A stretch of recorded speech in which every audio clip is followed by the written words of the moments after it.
വെള്ളാപ്പള്ളി നടേശൻ പറയുന്നത് വർഗീയതയാണോ എന്ന് പറയാൻ നിങ്ങൾക്ക് കഴിയില്ല. കോമ്രേഡ് നിങ്ങളെ മുട്ടിടിക്കും. നിങ്ങൾ വേണമെങ്കിൽ ജമാഅത്തെ ഇസ്ലാമി 4 or 10 പറഞ്ഞോ, എന്നിട്ട് വെള്ളാപ്പള്ളിയുടെ കാര്യത്തിൽ നിലപാട് പറയണം. അവിടെ ഉരുളരുത്, അവിടെ ഒഴുകരുത്. ഞാൻ ടൈം തരാം, ഞാൻ എക്സീഡ് പറയുന്ന വിഷയങ്ങൾ ഞങ്ങൾ തള്ളി പറഞ്ഞു. നിഷാദ് നിങ്ങൾ പറയേണ്ട ഈ നാട് കേട്ടു ശരിയല്ലാത്ത പ്രസ്താവനകളെ ഈ കേരളത്തിലെ സംസ്ഥാന സെക്രട്ടറി തള്ളി പറഞ്ഞിട്ടുണ്ട്. യോജിപ്പില്ലെന്ന് സംസ്ഥാന സെക്രട്ടറി നിങ്ങളുടെ ചാനൽ കേൾക്കുന്നവരുണ്ടായിക്കോട്ടെ. ഈ നാട്ടിലെ നിലപാട് വെള്ളാപ്പള്ളി പറയുന്ന സംസ്ഥാന സെക്രട്ടേറിയറ്റ് ഒരു കുറിപ്പിറക്കിയിട്ടുണ്ട്. ആ കുറിപ്പിൽ വെള്ളാപ്പള്ളിയുടെ പേര് പോലുമില്ല.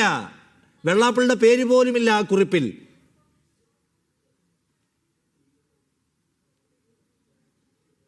ചർച്ചയിലേക്ക് വീണ്ടും വി ആർ അനൂപ്, ഇതിനകത്ത് ഉയർത്തിക്കൊണ്ടുവരേണ്ട ഒരു പ്രതിരോധം ഇപ്പൊ CPIM-നോട് ഈ സമീപകാലത്തെ രാഷ്ട്രീയ വിവാദങ്ങളെ ചൊല്ലി നമുക്ക് അല്ലെങ്കിൽ ഉത്തര ഒരു സെഷൻ ആവാം. അതിനപ്പുറം പോയാൽ കേരളത്തെ സംബന്ധിച്ച് കേരളം ബിൽഡ് ചെയ്യേണ്ട ഒരു പ്രതിരോധം എങ്ങനെയുള്ളതായിരിക്കണം? അതിൽ രാഷ്ട്രീയ പാർട്ടികൾക്ക് എടുക്കാൻ കഴിയുന്ന ഒരു സവിശേഷമായ റോൾ എന്താണ്? അതിൽ എന്തുമാത്രം ഇവിടുത്തെ പൊളിറ്റിക്കൽ പാർട്ടീസ് അതിനൊരു പ്രോമിനൻസ് കൊടുക്കുന്നുണ്ട് എന്നീ ക്വസ്റ്റ്യൻസ് ഇല്ലേ? അതിലേക്ക് ഞാൻ വരും നിഷാദെ. അതിനു മുമ്പ് അങ്ങനെ ആവർത്തിച്ച് ചോദിക്കുകയാണ്, വെള്ളാപ്പള്ളി വർഗീയത പറഞ്ഞോ? അപ്പം അദ്ദേഹം പറയുന്നത് എന്താ? വെള്ളാപ്പള്ളി വർഗീയത മാത്രമല്ലല്ലോ പറയുന്നത്, വർഗീയത അല്ലാത്തതും പറയുന്നില്ലേ? നിങ്ങൾ ഒരാളോട് മദ്യപാനിയാണോ എന്ന് ചോദിച്ചാൽ അയാൾ മദ്യം മാത്രമാണോ കഴിക്കുന്നത്? അതല്ലാത്ത സമയത്ത് ജ്യൂസ് കുടിക്കുന്നില്ലേ, പാല് കുടിക്കുന്നില്ലേ എന്നൊക്കെ പറയുന്ന പോലത്തെ ഒരു യുക്തിയാണ് അദ്ദേഹം ഇങ്ങനെ പറഞ്ഞുകൊണ്ടിരിക്കുക. ഒരാളെ ആൽക്കഹോളിക് എന്ന് വിളിക്കണമെങ്കിൽ അയാൾ ആൽക്കഹോൾ മാത്രം കഴിക്കുന്നതിനർത്ഥം അയാൾ ജ്യൂസ് കുടിക്കുന്നുണ്ടാവും, പാല് കുടിക്കുന്നുണ്ടാവും, വെള്ളം കുടിക്കുന്നുണ്ടാവും. അദ്ദേഹത്തിന് വെള്ളാപ്പള്ളി വർഗീയവാദിയാണ് എന്നങ്ങൾ പറയാൻ ഭയങ്കര ബുദ്ധിമുട്ട്. അത് അദ്ദേഹത്തിൻ്റെ നിലപാടാണ്. അദ്ദേഹത്തിന് അതിനുള്ള സ്വാതന്ത്ര്യം, അദ്ദേഹത്തിൻ്റെ സംഘടനയ്ക്കുള്ള സ്വാതന്ത്ര്യം, അതൊക്കെ ഞാൻ മാനിക്കുന്നു. ജനങ്ങൾ വിലയിരുത്തട്ടെ. എൻ്റെ ചോദ്യം അതൊന്നുമല്ല. നിങ്ങൾക്ക് നിലപാടെടുക്കാം. വെള്ളാപ്പള്ളി വർഗീയത പറഞ്ഞാലും കാറിൽ കയറ്റാം. നിങ്ങളിവിടെ തൊഗാഡിയെക്കുറിച്ചൊക്കെ പറഞ്ഞു. കേരള തൊഗാഡി എന്ന് ഒരിക്കൽ നിങ്ങളുടെ നേതാവ് വിളിച്ച മനുഷ്യനാണ് വെള്ളാപ്പള്ളി. അദ്ദേഹത്തെയാണ് ഇപ്പോൾ 10 കൊല്ലം കൊണ്ട് അദ്ദേഹം അന്നൊന്നും ഇത്ര വർഗീയത പറഞ്ഞിട്ടില്ല. അപ്പോൾ ഈ 10 കൊല്ലത്തിന് ശേഷമാണ് അദ്ദേഹത്തിന് ഇത്ര വർഗീയത പറഞ്ഞത്. അപ്പോൾ വർഗീയതയുടെ കാഠിന്യം കയറ്റിയപ്പോൾ അദ്ദേഹത്തിന് കാറിലേക്ക് പ്രൊമോഷൻ കിട്ടി. അത് നിങ്ങൾ പറഞ്ഞോ? കോൺഗ്രസിനെ വിമർശിച്ചോ? കോൺഗ്രസിന് വിമർശിക്കാൻ പാടില്ലാത്തൊരു രാഷ്ട്രീയ പ്രസ്ഥാനമാണെന്നുള്ള അഭിപ്രായമൊന്നും ഞങ്ങൾക്കില്ല. അതുകൊണ്ടാണല്ലോ ഞങ്ങൾ കോൺഗ്രസ്സുകാരായിരിക്കുന്നത്. അപ്പോൾ ഇവിടെ ചോദ്യം അതൊന്നുമല്ല.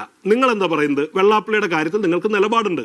ആ നിലപാട് എന്ത് എന്നുള്ള കേരളം വിലയിരുത്തട്ടെ. നിങ്ങളുടെ നിലപാട് വെള്ളാപ്പള്ളി വർഗീയ മാത്രമല്ല, വർഗീയത അല്ലാത്തതും പറയുന്നുണ്ട്. വെള്ളാപ്പള്ളി മാത്രമല്ല വർഗീയവാദി, മറ്റുള്ളവരും വർഗീയവാദികളുണ്ട്.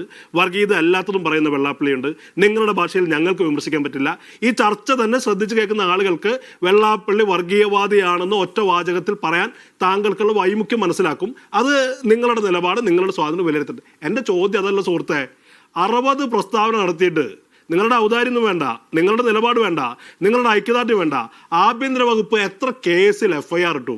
അദ്ദേഹം ഒന്ന് പറഞ്ഞാൽ, ഒരു മിനിറ്റ് അദ്ദേഹം പറഞ്ഞാൽ. ഇവിടെ ഒരു പാട്ട് എഴുതിയതിൻ്റെ പേരിൽ 4 മുസ്ലിം ചെറുപ്പക്കാർക്കെതിരെ കേസ് എടുത്തുള്ള എന്തിൻ്റെ പേരിലാണെന്നറിയോ? മതസ്പർദ്ധ വളർത്തി. മതസ്പർദ്ധ. വെള്ളാപ്പള്ളി ഉണ്ടാക്കിയത് എന്താ? സ്പർദ്ധയല്ലേ?